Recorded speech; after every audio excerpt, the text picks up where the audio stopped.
generally, I think this is a really important life principle. We need to separate the good stuff in our life from the bad.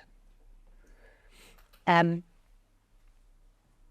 I think that's a big part of spiritual growth. Daily growing more and more honest between me and God about what is good, about the daily choices I'm making and what's not. You come up and give a fundraising testimony. How do you reflect about that afterwards? It's a big sign of your... That's not sickness. Okay. Wow, she's grown in the last half an hour.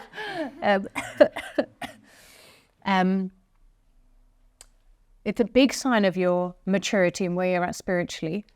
It's not okay to just beat yourself up and say, oh my God, that was terrible. Oh my God, I'm the worst person ever. Part of you should definitely be, it was good. I wanted to offer something. I pushed myself. This wasn't easy for me. Public speaking is one of the biggest fears for everyone.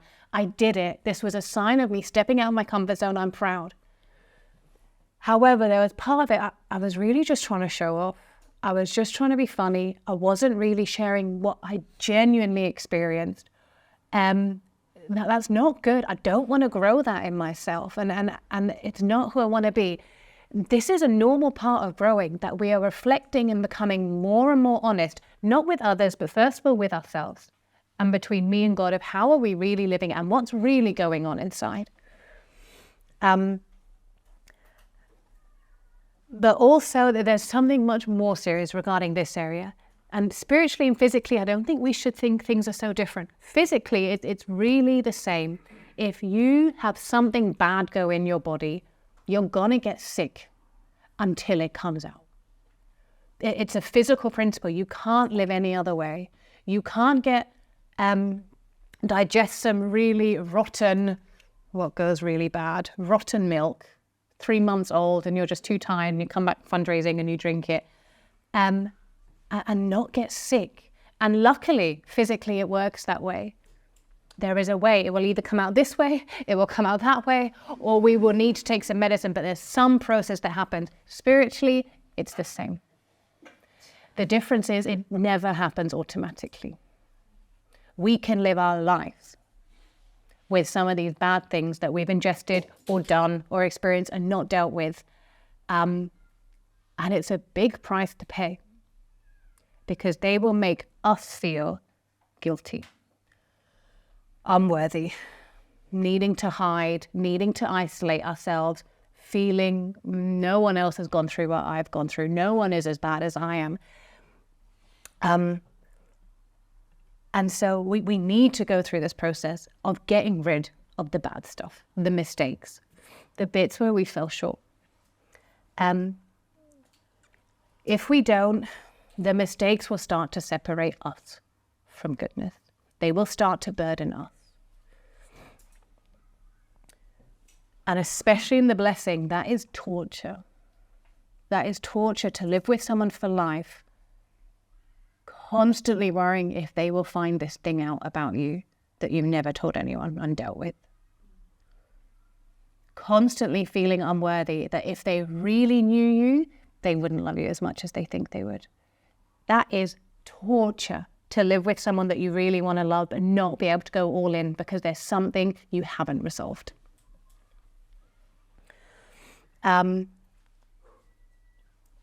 It's a wonderful thing that God is a forgiving God, that any of us, anytime, no matter what, can always be forgiven and can always make a new start.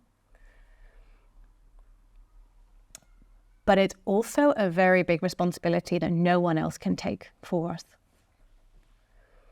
And it's very painful, and it's a very big burden if we don't take that responsibility ourselves, especially regarding a blessing relationship. So, physically even though, it's not enough to just realize that you're sick. I drank some bad milk. Oh dear, feel sorry for me. That lasts for some time. But at some point, you need to take the medicine, or you need to vomit, or you need to just go to the toilet and let it out. If you're holding it in, it's not going to work. And it's the same spiritually. If you steal some money, and it's a lot of money, and you hide it for a long time and you've got away with it and no one's found out. But at some point, the guilt just eats you up too much and you can't deal with it anymore. And you're ready to tell your parents or you're ready to tell someone. If they come back and say, wow, that was such a big burden you must have lived with so long. We forgive you. Well done for telling us. You can feel free. Move on. That will only make us feel good for some time. The only way to fully feel free is to pay that money back and fully take responsibility for the mistake we made. Comfort and kind of loving acceptance, it doesn't fix mistakes. God will always forgive you. That's not the question.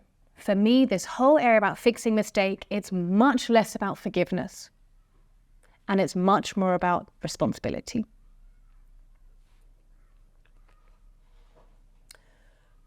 So, what do we do if we have compromised this area of purity, if we have made mistakes? The first thing, we need to know what compromising our purity actually means. And this is what I hope girls will talk about more. It's a concept that I think is just very helpful, and it's to do with the grey zone. I think we can be tempted as BCs to have quite an unhealthy concept that there is this big black line, which is the fall. And as long as I don't cross the fall, as long as I don't cross this black line, as long as I don't enter this area, I've kept my purity. As long as I haven't physically had sex with someone, I've kept my purity. In a way, that's true. But in a way, the standard of the fall is not the standard of purity. They're very different things. The purity standard is the Chongoguk standard that your parents talked about, that you have had no experience at all beyond a brother and sister relationship.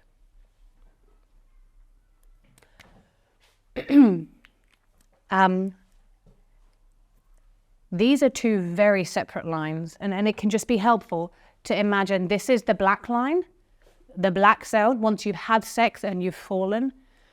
This purity area is the white zone, which is in this area, it's not that you've not had a relationship with a brother and sister, you've not even had thoughts of any other brother or sister as being anything more than just a genuine brother and sister like you have at home.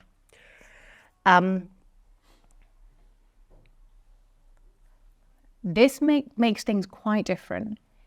It's not just about staying away from the black zone and falling, because if that's what our goal is, then this whole area in between, which is the grey zone, becomes okay. Then it's okay if we dated, as long as we didn't fall. It's okay if we have had a crush for a very long time and just haven't been strict in dealing with it, and have really enjoyed several times indulging in it and enjoying it and imagining and paying a lot of attention to it and trying very hard to get close to that person and spend a lot of time with that person, but you've never crossed any physical boundaries, you've never told them you like them, but you've pretty much thought about it all the time for many years. All of a sudden, all of that becomes okay then in the grey zone. So,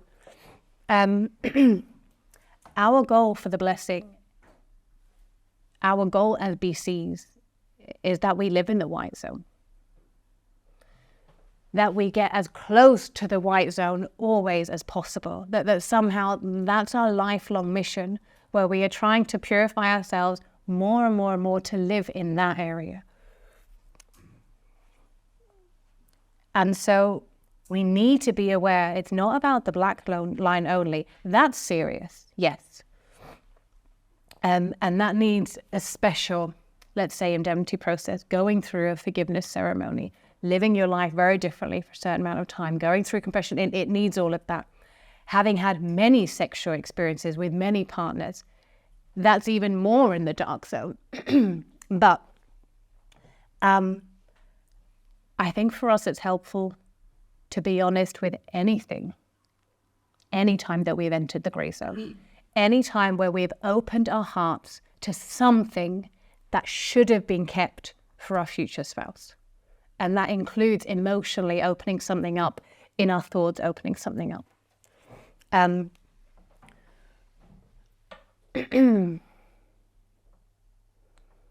Having a very heavy addiction for a long time, like porn, like masturbation, like reading erotic novels or anything in that area, that's not crossing this line, but it's quite serious, that's quite dark grey, where it becomes such a strong habit that you can't control it.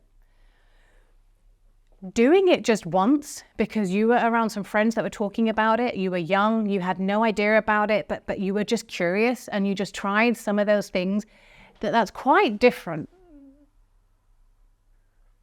It never became a habit. Or maybe you tried it again, but then you realized, no, I don't want it.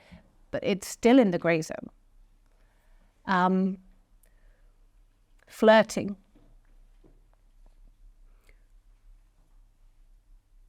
Giving a lot of attention to someone.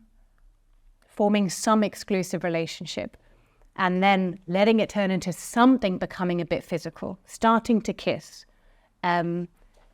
This is probably all still very much in the light grey zone, but it's not in the white zone. So I think with a lot of this, maybe a lot of these things, it didn't come from us. It was very much influenced by things around us. But the important thing is, first of all, to admit we're not in the white zone anymore. The second thing then is to take responsibility to fix it so that we do start moving that way again. So that our biggest preparation for the blessing, or at least one of them, is that we are committing to live in the white zone as much as possible. That we are feeling proud of who we are because we've dealt with mistakes we've made and they're just not part of us anymore. And that we've taken personal responsibility to not bring anything unhealthy into the blessing. That's over. And it's not part of who we are anymore. And it's not part of what we are influencing our partner with. So how do you do that? How do you fix things? I think it's a very important thing to know. And luckily the principle is very clear about it. So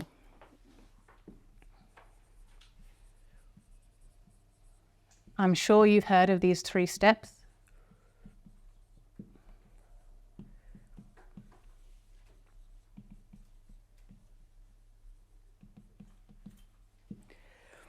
The first step, it sounds very simple, repentance.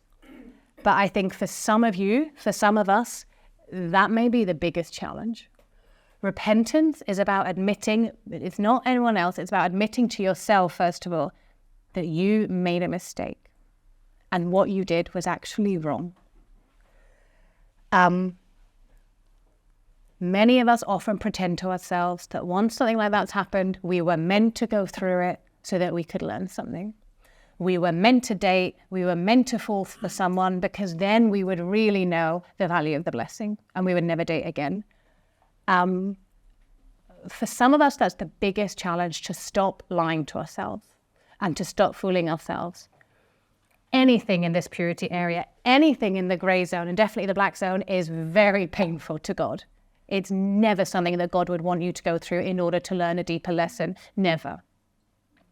Repentance is about admitting we've made a mistake, even if it didn't stem from us, even if it was influenced by people around us, which is, for me, for many of us as BCs, we're often the victims, more than being a really bad person. But still, we need to realize this isn't who we really are. This isn't who we're meant to be. We want to take responsibility for admitting this was not meant to be part of my life. That's the repentance part. The second part is then going through a confession. Confession represents making a conscious choice that you are going to take responsibility by telling someone about it. Often telling God it is just not enough. It can be too abstract, and you need some personal guidance now of how to deal with it and how to move on. You need someone in front of you to actually challenge you to get it all out, not just to say a kind of half-hearted prayer where you fall asleep afterwards. With some smaller things, I'm open to believe we can deal with it personally with God. But with anything I feel in this grey zone,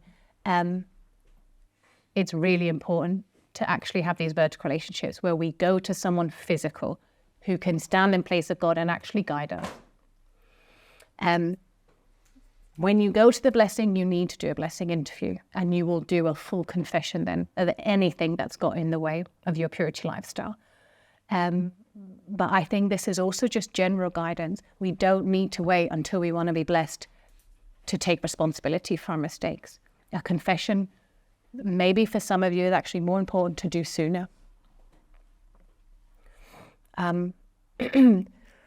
A confession is also resisting the incredibly strong temptation to hide your mistake, to not tell someone, and to feel too guilty about it.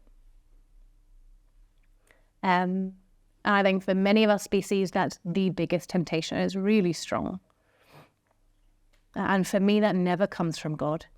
Guilt should be an alarm bell that something's not right and you need to make a change. You need to tell someone something, you need to get it out and change. Guilt should never be an alarm bell to hide away.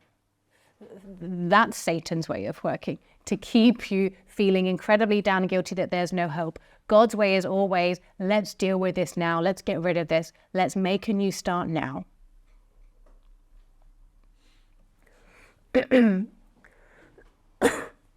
And finally, confession. I think it's probably the hardest steps in all three. Because for me, it's really a spiritual battle. When you start talking to someone about what you've done, how honest are you really? How much do you really share?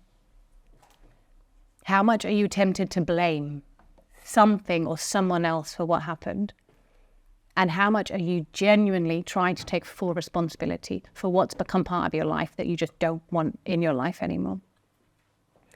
And in that way, God is always ready to help and forgive, but he depends on honesty and responsibility. Forgiveness comes at the end of going through this whole process of taking responsibility. So after repenting and then doing a confession, the third step, traditionally it's called indemnity condition. For me, the best way of seeing it is just to make a change in your life.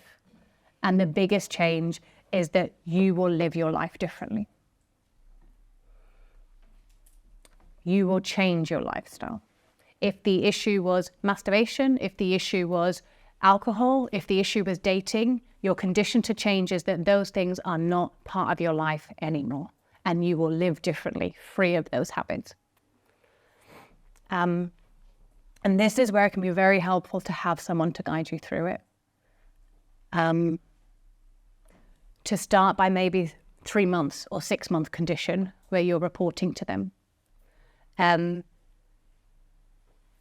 go for a year until finally you feel confident, this hasn't been part of my life for this amount of time. I can cut clean from this now. My lifestyle is clear now. It can also sometimes help to do a few extra commitments or promises just to strengthen yourself internally, that you don't give in when you're feeling weak. Whether you want to call them mind-body conditions, for some people it can really help. Just, I'm not going to drink my favorite drinks, coffee and tea or fizzy drinks. I'm just going to do water for 21 days. This is part of me committing to changing my lifestyle because I don't fully trust myself yet that I'm not going to give in to these temptations again. And to have someone that you can regularly make these agreements, this is my commitments for now, these are things I want to commit to for this amount of time, it can be very helpful for you to learn to trust yourself again, to build your internal strength again.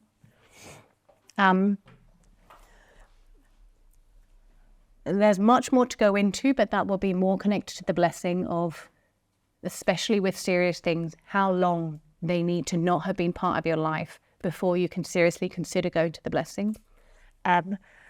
But my personal suggestion, having worked quite a few BCs through these things, is almost to add a fourth step after you've gone through this. And the fourth step would be some symbolic ceremony. Once you have made your 3-month, 6-month, 1-year condition to change, so that you feel, I can now be forgiven because I've gone through this whole process. I've taken full responsibility. I've gone through all these steps. God has let go. I need to let go of this now. God's forgiven me, but I need to forgive myself now. And again, I see actually that's one of the hardest challenges for BCs who make these efforts, that they hold on to their mistakes even after they've actually done everything they needed to get rid of them. And for me, that never comes from God.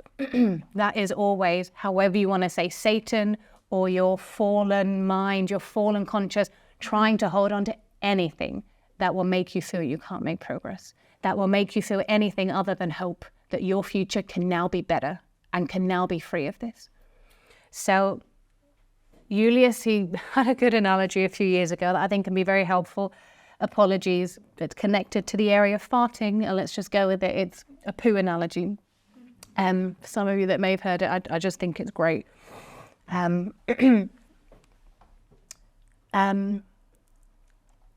get rid of your crap physically, you just go to the toilet and you flush it. And it's gone, right? I mean, unless you have a very serious issue with your toilet that's blocked, it's gone. You've done your crap and you never see it again, I hope. It would be very strange if some of you would keep your poos and kind of put them in these really nice boxes and label them of like the date and exactly what you ate and what went into them. And every now and then you would just get ready, go under your bed and take these boxes out and look at them and smell them and dissect them and be reminded of them. It would be really strange if any of us were to do that. Spiritually, we do that all the time. We go over and over and over again. We're living in our mistakes. So at some point, and this is why I've just come to realize, some symbolic ceremony, whether it's a personal 1-day fast, or some simple condition, some simple thing, a nice prayer with a candle where you write your final letter of kind of how you've overcome it, what life you really want to commit to now, and you burn it and you say a prayer to God. Some symbolic ceremony where you know this is the spiritual equivalent of flushing. And it's gone now. It's just not part of your life. And if it comes back to you after that point, you just need to be mentally strong. And you just need to remind yourself, it's over. It's flushed. This is not part of my life anymore.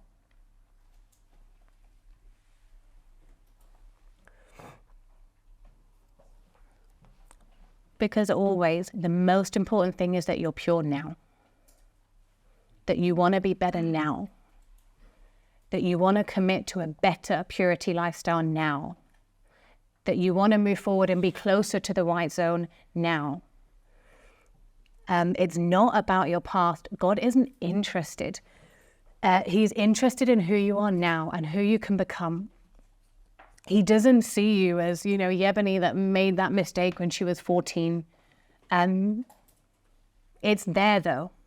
And he needs you to take responsibility to get rid of it, and he will support you through that. But it needs to come to the point, and that's the potential of going through this fully, that any of those things in our lives, we can't delete them. That's fantasy. They're part of our lives. But if we go through this properly, we get the support we need and we take responsibility, they can become a chapter that is just closed in our book. It just doesn't affect us anymore.